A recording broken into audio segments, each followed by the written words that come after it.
Dr. Don here. I'm in the middle of a tropical storm right now. You can probably hear the wind blowing. There's lots of rain going on behind me. Some parts of Florida are going to be experiencing a hurricane tonight. Hey, in some cultures, they refer to this kind of a day as a day for lovers, which means it's a day to stay home with your loved one, curl up with the good book, curl up with your lover, maybe go back to bed in the afternoon for a siesta, if you know what I mean. The only problem is, if you're in an extremely toxic and dysfunctional marriage and you don't want to be home with your lover, with your partner, well, that's where we come in.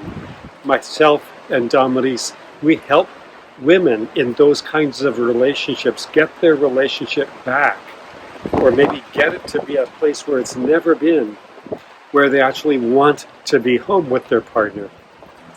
We've worked with women who tell us, I can't stand being home with him, he drives me crazy.